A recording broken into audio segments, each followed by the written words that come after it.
abonné leen chaîne Mef7 TV bës leen cloche de notification bi ndax saa bu ñu dugalee vidéo ngeen mën ci jot automatiquement. auzu billahi min shaytaani rajim bismillahi rahmaani rahim ginnaaw ba nu sant yàlla julli ci yonent bi ñoo ngi sant Cheikhul Khadim sëñ Touba Khadim Rasoul di ñaanal suñu kilifa yi nga xam ne ñoo suñuy waajur suñu borom bàyyi leen fii te yàggal leen fii. Je dirais encore une fois de plus, respect à nos parents. Respect à nos parents. Respect à nos parents. Ku fonk sa yaay doo saaga yaay jàmbur baa nga seet fu mu gën a ñaawee wala fu mu gën a saltee nga koy duut nit ñi di la gis ngay doyati dara jël ko ci àdduna bi. tey nag xam naa fu may ñëw tey su ma fa duggee yenn gars yi am ñoo xam ne naan waaw mais hélas fu mu génn tey waaye nag mënul ñàkk ma bëggoon rek ngeen xool la vidéo jusqu'à la fin. Donc ginnaaw bon sant yàlla di remercier certaines personnes yoo xam ne à chaque fois ñu ngi encouragé di ñu buux pour ñu gën a accélérer la cadence maanaam gën a jàpp gën a liggéey ngir Sénégal rek moo ñor. di remercier le groupe Lumpumpi Nation waa démb ak tey maa ngi leen di gërëm leen sant di sant samay toute la famille Guèye Balla ak Madaour bàyyiwuma kenn di wax rek ni àdduna ñaari ñoo ko yor le spirituel et le temporel. benn mënul dem bàyyi moroomam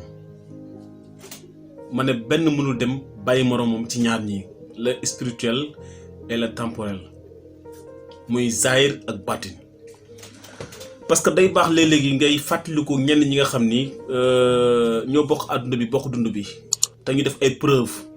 de réussite lépp rek ngir seen bravoure ak seen ngëm-ngëm ak seen am jom am fulla am fayda. moo gën li ñuy faral di gis ci yenn jeunes yi muy nekk ci internet bi rek téléphone avec le téléphone l'accès au téléphone c'est facile. soxlaa toog caméra pour toog sa kër defar sa studio xam nga def sa enregistrement balancé sur le YouTube wala ci réseaux sociaux donc méttitul quoi ce n'est plus difficile quoi. moo tax yenn jeunes yi dañ ci profité ñi nga xam ni amuñu repère amuñu. dañu inconscient amuñu intelligence maturité amuñu ko parce que li ci gën a am solo moom mooy intelligence. waaw nit ki da ngay intelligent maanaam da ngay utiliser sa cerveau pour mu servir la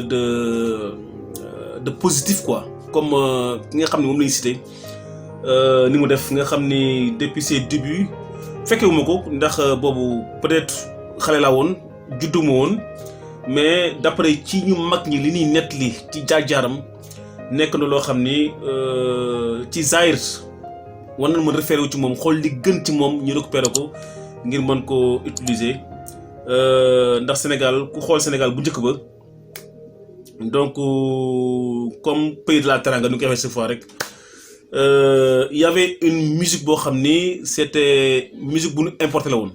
jógee à l'extérieur ñu ko doon fecc fii muy musique cubaine muy ay salsa ay ngeros ay xam nga ay boléro genre yooyu quoi donc y avait toutes sortes de musique boo xam ne Sénégal dañ ko importé woon dëkk wër Sénégal parce que Cuba la jógee woon. léegi nag par la suite àdduna dem ba une personne boo xam ni def na musique boobu pour l'expérience donc jaar na ci def ci ay jaloore ba yàlla def un jour donc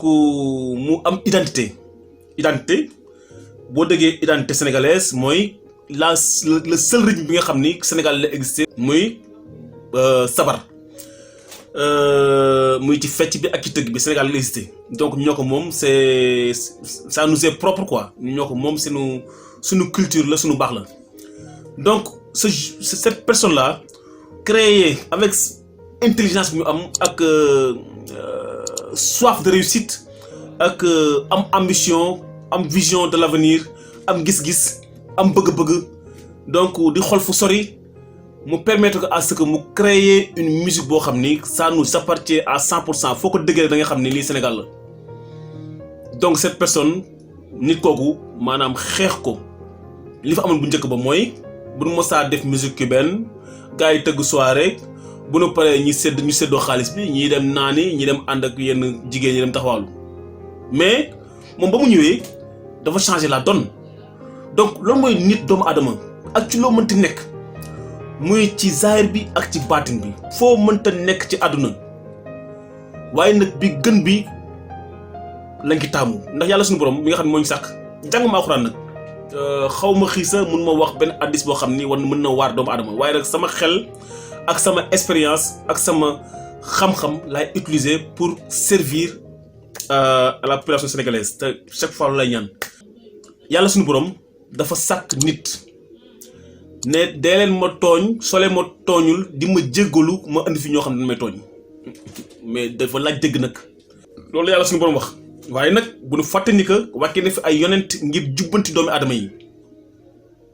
ba tey ñu weer bi nekk ni muy weer mawlud yonent bi sallallahu alayhi wa sallam nga xam ni c'est le dernier des prophètes nga xam ni moom moo dëj dëpp gi donc ba mu ñëwee dafa gindi nit ñi ngir ñu xippi seen bët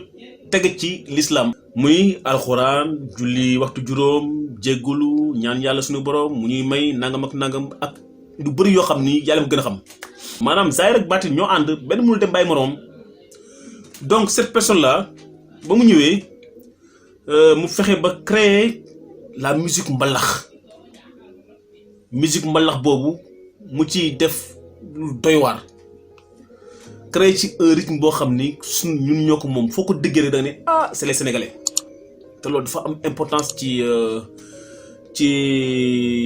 politique mondiale c'est très important donc identité boobu day tax ñu gën a xam sa réew day tax ñu gën a xam fan nga jugee day gën a xam ñu gën a xam sa identité day tax tourisme gën a bëri ñu mën di découvrir suñu dëkk yi ndax bu ñu découvrir cette musique là da naan ça c'est le mbalax donc ce chanteur là il faut que ñu dem dans son pays découvrir lan mu fa am donc kon économiquement dafa am lu muy liggéey ci réew. mais nag boo gisee ma koy wax nii di expliquer lii yëpp li may faral di gis léegi ci internet bi des jeunes sans ambition des jeunes sans vision des jeunes sans repère donc je ne sais pas amuñu chance boobu pour am des repères wala dañu perdre repère amuñu lu leen gindi quoi te alors que mag ñu baax jaar na fi ay Serigne Touba Khadim Rassoul jaar na fi ay Limamou Laye ay Bou Kounta Ndiassane ay El Hadj Malick ay Baye Niass mag ñu baax ñooñu ay Seydina Omar donc ñooñu nga xam dañ jaar ci réew mi indi diine saxal ko fi maanaam dëggal ko ba suñu borom fay leen ay kéemaan yi nga xam ni fay na leen ko kon ñun ñàkkuñu repère kon léegi pourquoi des jeunes bu dee am ñu repère ci baatin bi war na mën a am repère ci zaahir bi repère ñàkku fi kon lan moo jar tey àdduna ak fi mu toll nga jël sa téléphone tëju sa ruq di tànn ku la neex di saaga ndey di wax nu mu gën a ñaawee maanaam lan parce que war naa am ay vues tubaab bi war na ma fay parce que boo créé YouTube nee na boo amee nangam ak nangam dinaa la fay nangam ak nangam kon mais ko c'est grave maa ngi posé question ndax alal jooju alal ju set la wala alal ju trim la alal ju yàlla gërëm la wala alal ju yàlla sib la di saaga ndey di def taatu neen di wax ju bon maanaam di jëf ju bon ngir am plus de vues ngir am plus d'abonnés plus de likes donc pour que ñu fay la xaalis ci liggéey ju bon boo ngay liggéey nitu diine yi chaque jour ñoo ngi yeete ñoo ngi waraate ngir sénégalais yi mën a xam ñooy ñan xippi seen i bët xam fuy teg seen tànk mais jeunesse su tey man jeune laa comme yéen mais nan xam ni net bi loo ci dugal du effacé wu dugal ci net bi nga tàppee Baye Mbaye Donde da la koy génneel Sëñ Sam Mbaye da la koy génneel ak ñeneen ñoo xam ni boo leen tàppee da leen di génnee te loolu du ma sa fay parce que ay serveur la yoo xam ne ay machines yoo xam ne États-Unis la nekk mun na duy ba àddunay tukki ndax saa yi bu ñu demee machine yi fees tubaab bi jënd yeneen machine dolli renforcer les serveurs pour plus de contenu kon du ma sa effacé wu ci àdduna donc kon bu ñu def nañu xam li ñuy def ndax xale mooy màgg te xar day weesu mbote nañuy inspiré wu à ce que ñu def lu baax nañuy inspiré wu à ce que ñuy wax lu baax nañuy inspiré wu à ce que ñu nekk ay exemple nañu inspiré wu à ce que ñu xam ñun ñooy ñan sénégalais ñu xam ñun ñooy ñan suñu tradition ak suñuy culture ak suñuy valeur lan la laaj ñu jox ko lépp lu mu sib ñu bàyyi ko fa. abonné leen ci seen chaîne Mef7 TV donc comme toujours rek on essaie de faire le maximum pour servir le Sénégal, notre patrie, amoureux de notre patrie, le Sénégal. Nga xamni mo war am amuñu dara lu Sénégal. Bu baxé ñun la, bu yakko ñun la. Abonnez leen chaîne Mef7 TV. Bëss leen cloche de notification bi ndax say bu dugalé vidéo ngeen mën ci jot automatiquement.